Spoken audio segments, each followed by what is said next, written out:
Hello hi नमस्कार सत श्री अकाल आदाब। मैं राजीव सक्सेना एक बार फिर आपके सामने। आज मैं बात करूंगा हिंदुस्तान के पीएम के ऊपर। जी हाँ, हिंदुस्तान के पीएम के ऊपर।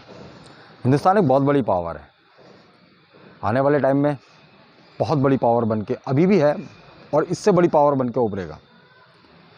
और मैं पिछले कुछ दिनों से न्यूज़ चैनलों में सुन रहा हूँ कि हिंदुस्तान के पीएम को पंजाब में जान का खतरा था। जी हाँ, आप सही सुन रहे हैं, हिंदुस्तान के पीएम को पंजाब के अंदर जान का खतरा था। मैं उन सभी न्यूज़ चैनल वालों को बताना चाहता हूं जो ये पिछले इतने दिनों से न्यूज़ चला रहे हैं कि हमारे पीएम को जान का खतरा था। मैं उनको ये बताना चाहता हूं कि पीएम जो कपड़े पहनते हैं ना, उसके बाद जो उतारते हैं, उनको भी उनकी इजाज़त के बगैर कोई नहीं छू सकता। तो जान से मारना तो बहुत दूर की बात है। अब मैं आता हूँ दूसरी बात पर। हमारे पीएम हिंदुस्तान में ही थे। जी हाँ, हिंदुस्तान के पंजाब शहर में। और कुछ न्यूज़ चैनलों ने तो ये भी बोला कि वो पाकिस्तानी तोप की रेंज में थे।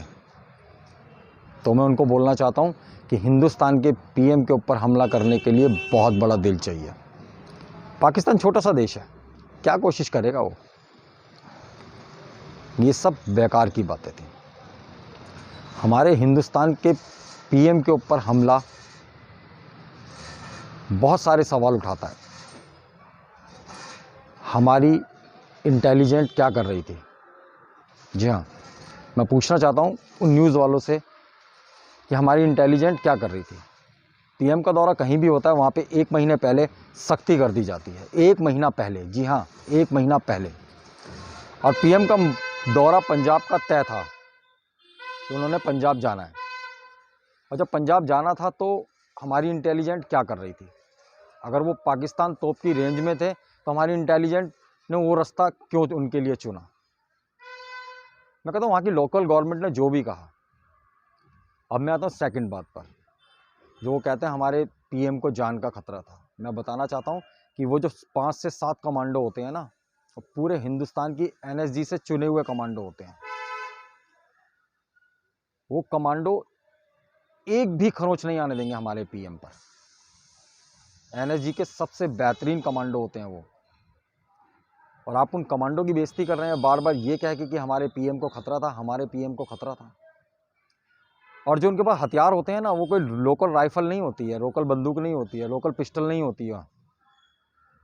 वो बहुत शानदार राइफलें यानी गन होती हैं जो 1 मिनट में 900 1000 गोलियां निकाल सकती हैं। यानी कि 7 कमांडो 1 मिनट में 7000 आदमी मार सकते हैं। 1 मिनट में 7000 आदमी मार सकते हैं। और उसके बाद भी हमारे न्यूज़ चैनल ये कहते हैं कि हमारे पीएम को खतरा था। क्या मैं पूछना चाहता हूँ, क्या वहाँ 7000 आदमी थे? नहीं थे। हमारे पीएम पर हमला नामुमकिन है। दूसरा रीजन बताता हूँ मैं। वो जिस कार में बैठे थे वो कोई लाख, 2 लाख, 4 लाख, 5 लाख, करोड़, 2 करोड़ की गाड़ी नहीं थी। वो हिंदुस्तान की सबसे बेहतरीन गाड़ी थी जिस पे रॉकेट लॉन्चर का भी असर नहीं हो सकता। जी हाँ, रॉकेट लॉन्चर का भी असर नहीं हो सकता। और हमारी किरण बेदी जी कहती हैं वो जिस पुल पर खड़े थे उसको आरडीएक्स से उड़ा दिया जाता। मैं उनको बताना चाहता हूँ कि हमारे देश के पीएम कोई हल्की फुल्की कार में नहीं बैठे थे। जी हाँ, वो किसी हल्की फुल्की कार में नहीं बैठे थे। वो देश की सबसे बेहतरीन कार में बैठे थे जिस पर गोली तो गोली, रॉकेट लॉन्चर का भी कोई असर नहीं होगा।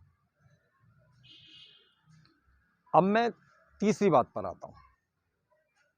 जब पता था कि वहाँ का रूट बाधित हो सकता है तो हमारी इंटेलिजेंट क्या कर रही थी? क्यों नहीं उनका रूट डाइवर्ट करा गया? ये बहुत सारे पहलू हैं। कोर्ट में केस है, मैं इस पे ज़्यादा नहीं बोलूँगा, मगर एक बात हिंदुस्तान का नागरिक होने की वजह से एक बात मैं बोलना चाहूँगा कि हमारे पीएम तक पहुँचना बहुत मुश्किल है। और हाँ, कुछ न्यूज़ चैनल वालों ने पहले 2 पीएम की बात बोली, मैं नाम नहीं लूँगा। एक को तो घर ही में ही मारा उन्हीं के कमांडो ने, किसी बाहर वाले ने नहीं मारा। और दूसरे उस सभा में मरे